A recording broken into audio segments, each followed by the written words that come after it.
We're doing another series. Super excited about it. Love the lessons from Lewis. And we're going to start a new one, but this one we're going to call Learning from Lewis. I love it. Specifically from another one of his books, which you just explained to me was a collection of journal entries. Yes. Called A Grief Observed, which I think grief is such a great topic to talk about. Again, I know you've done an episode on lament and things like that, but I'm excited to hear about this one. I know this first one talks a lot about just grief and like, where is God in our grief? And so you're going to be answering the question, does grief conceal God? Yes. All right. Yes. Well, thank you. Yeah, this is, I wrestled a bit with what book of Lewis is to cover next. He's written so many important works, so many from a philosophical, theological perspective. But I want to take a step back and go a different route. As Jennifer mentioned, the last one that I did covered 4 lessons that I learned from Lewis from his book, Mere Christianity. But for this one, I wanted to do something that was a bit more intimate, a bit more personal.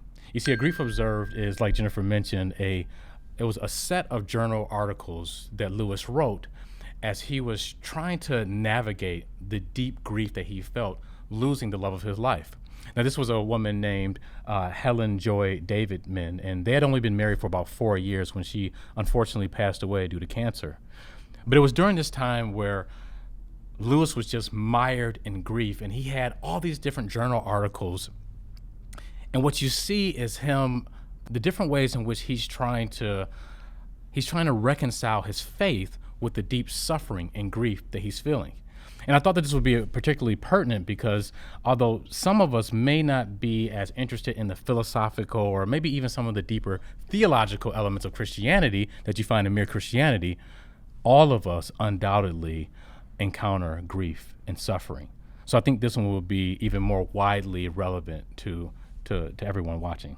Interestingly, Lewis had written another book about suffering about 20 years before this one called The Problem of Pain. You see, that one was more a general synopsis or a look at how do we reconcile the suffering and the pain that we feel with an all-good, loving God. But again, this one is a bit more personal, and you see it from the very title of the book, A Grief Observed. He didn't name it Grief Observed, but this one, again, is more personal.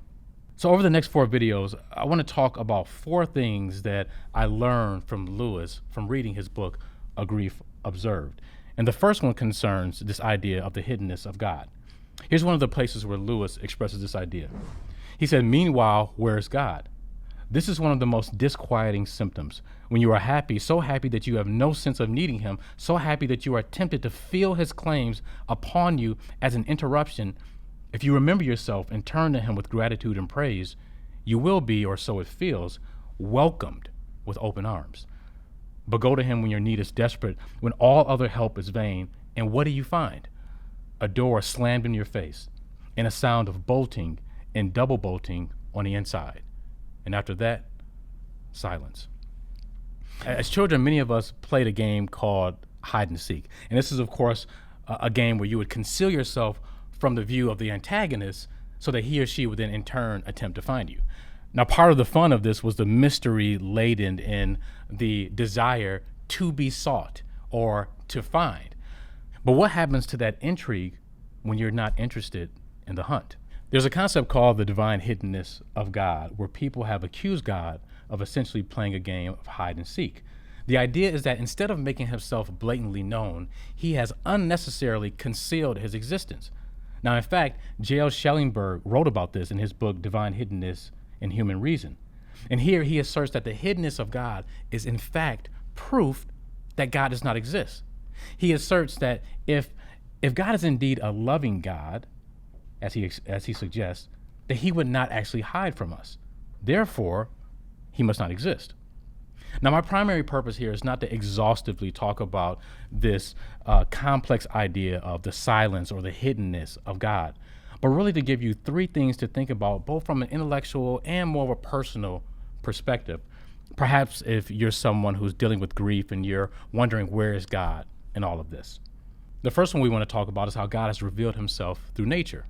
Romans chapter 1 verses 20 states, "For his invisible attributes, namely his eternal power and divine nature, have been clearly perceived ever since the creation of the world and the things that have been made, so they are without excuse.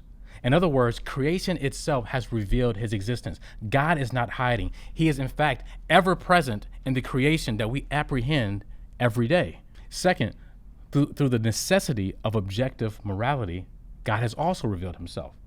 Now, I've done other videos on this idea, so I won't go through it all right now. Perhaps we can put a link to one of those in the show notes here. But the overall idea is that without the existence of an objective moral lawgiver, morality simply becomes subjective. It becomes simply a matter of personal preference. In fact, C.S. Lewis himself stated that the moral law tells us the tune we have to play. Our instincts are merely the keys. Third, this notion of God hiding assumes that God's primary motivation is for us to simply know that he exists. But that would be mistaken. You see, God is inherently relational, and we see that in his triune nature. Therefore, God doesn't just want us to know that he exists. He wants to be in relationship with us, a relationship where we radically trust him as he has shown us radical love. According to one Parenting Today article, youthful games like peekaboo and hide and seek actually teach us something called object permanence. Now, object permanence is the idea that things can exist even though they, kids, or us, might not be able to see them. You see, when grief has become such a major facet of our lives, like Lewis, you may find yourself asking, where's God in all this? Is he hiding? Is he silent? Does he even exist? You know, you wouldn't be alone in feeling that. On the cross, Jesus endured incredible suffering. In fact, in Mark chapter 15, verses 34, he cried out, my God, why have you forsaken me? But this just wasn't a cry of physical affliction. This was a cry of agony rooted in abandonment, an abandonment that Jesus had never felt before.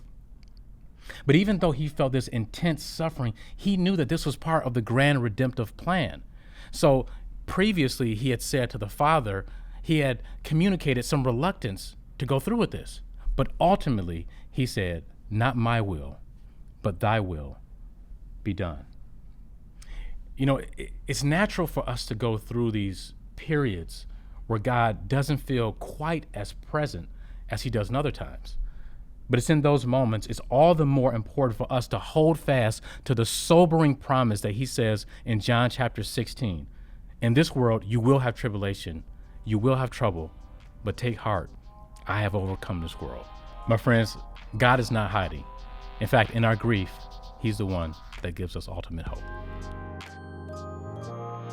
Hey everyone, I'm Jacob from Everyday Theology, and Everyday Theology is a product of Woodside Bible Church. And if you didn't know, Woodside Bible Church is located in Southeast Michigan. We actually have 14 campuses in the Metro Detroit area. And so if you are in Southeast Michigan, we would love to have you join us on a Sunday morning. You can find out more information on our website about where our locations are and how to get involved here at woodsidebible.org.